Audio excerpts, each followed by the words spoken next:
ನಂದಿ ಗ್ರಾಮದಲ್ಲಿ ಗಣೇಶೋತ್ಸವದ ಅಂಗವಾಗಿ ರಂಗೋಲಿ ಸ್ಪರ್ಧೆ. ಚಿಕ್ಕಬಳ್ಳಾಪುರ ತಾಲೂಕು ನಂದಿ ಗ್ರಾಮದ ಶ್ರೀ ಸರ್ ಎಂ ವಿ ಗೆಳೆಯರ ಬಳಗ ವತಿಯಿಂದ 17ನೇ ವರ್ಷದ ಗಣೇಶೋತ್ಸವವನ್ನು ಭಕ್ತಿ ಭಾವಭರಿತವಾಗಿ ಆಚರಿಸಲಾಗುತ್ತಿದೆ.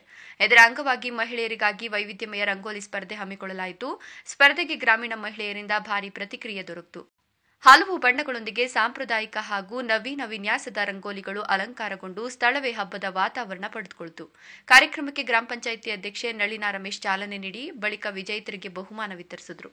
ನಂತರ ಮಾತನಾಡಿದ ಅವರು, ಮಹಿಳೆಯರು ಗ್ರಾಮೀಣ ಸಂಸ್ಕೃತಿ ಮತ್ತು ಕಲೆಗಳನ್ನು ಕಾಪಾಡಿ ಮುಂದಿನ ತಲೆಮಾರಿಗೆ ಪಸರಿಸುವಲ್ಲಿ ಪ್ರಮುಖ ಪಾತ್ರ ವಹಿಸುತ್ತಾರೆ. ಇಂತಹ ಸ್ಪರ್ಧೆಗಳು ಮಹಿಳೆಯರ ಪ್ರತಿಭೆಯನ್ನು ಹೊರಹೊಮ್ಮಿಸಲು, ಆತ್ಮವಿಶ್ವಾಸ ಹೆಚ್ಚಿಸಲು ವೇದಿಕೆಯಂತಿವೆ.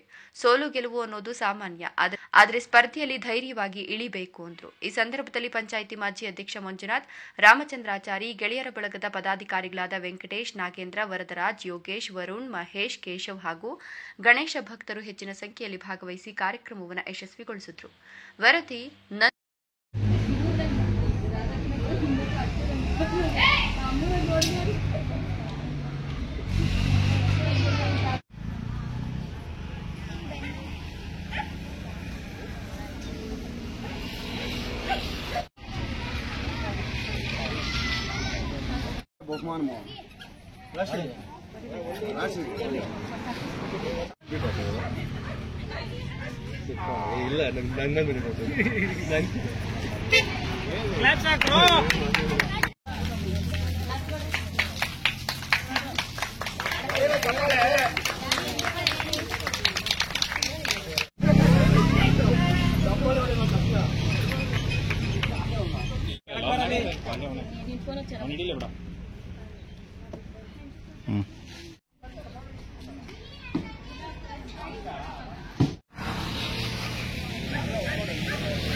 ತಾಳ್ರಿ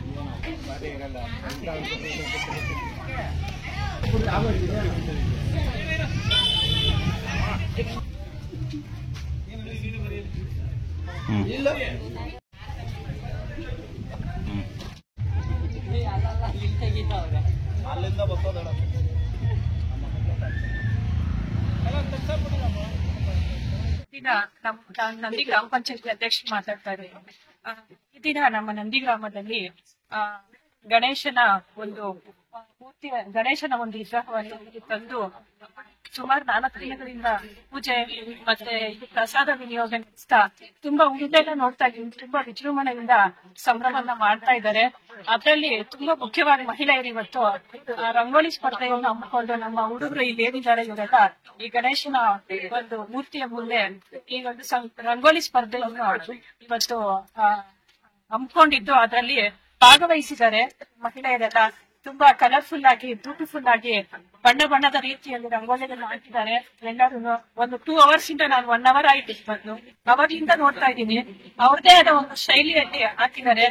ಅವ್ರಿಗೂ ಒಂದು ಗಣೇಶ ಒಳ್ಳೆ ತಾಳ್ಲಿ, ಅವ್ರಿಗೆ ಆರೋಗ್ಯ, ಅವರ ಜೀವನದಲ್ಲಿ ಒಳ್ಳೆ ಶೈಲಿಯನ್ನ ರೂಪಿಸ್ಕೊಳ್ಳಿ ಅಂತ ನಾನು ಈ ಮುಖಾಂತರ ಹೇಳ್ತೀನಿ. ಮತ್ತೆ ನಮ್ಮ ನಂದಿ ಗ್ರಾಮ ಪಂಚಾಯತ್ ಮಾಜಿ ಅಧ್ಯಕ್ಷರು ಕೂಡ ಬಂದು ನಾವಿವಾಗ ಆ ರಂಗೋಲಿಗಳನ್ನ ಏನ್ ಹಾಕಿದ್ದಾರೆ ಅದನ್ನ ಸೆಲೆಕ್ಷನ್ ಮಾಡಿ ಅವ್ರಿಗೆ ಚಿಕ್ಕ ಒಂದು ಕಾಣಿಕೆಯನ್ನ ಒಂದು ಗಿಫ್ಟ್ ನ ಮೂಲಕ ಅವ್ರಿಗೆ ಇವತ್ತು ಖುಷಿ ಪಡಿಸಿದ್ವಿ. ಸ್ಪರ್ಧೆ ಅಂತಂದ್ರೇನೆ ಒಂದು ಕಾಂಪಿಟೇಷನ್ ಅಲ್ವಾ, ಒಬ್ರು ಸೋತ್ರೇನೆ ಒಬ್ರು ಗೆಲ್ಲೋದಕ್ಕಾಗೋದು. ಅದೇ ರೀತಿ ಯಾರು ಗೆದ್ದಿದಾರೋ ಅವ್ರು ಖುಷಿ ಪಡ್ಲಿ, ಸೋತಿದೀವಿ ಅನ್ನೋದಕ್ಕಿಂತ ಮುಂಚೆ ನಾವು ಅದರಲ್ಲಿ ಒಂದು ಪಾರ್ಟಿಸಿಪೇಟ್ ಮಾಡೋದು ಕೂಡ ಮುಖ್ಯ. ಅವ್ರಿಗೂ ಕೂಡ ಒಳ್ಳೇದಾಗ್ಲಿ ಅಂತ ನಾನು ಈ ಮುಖಾಂತರ ಹೇಳ್ತೀನಿ.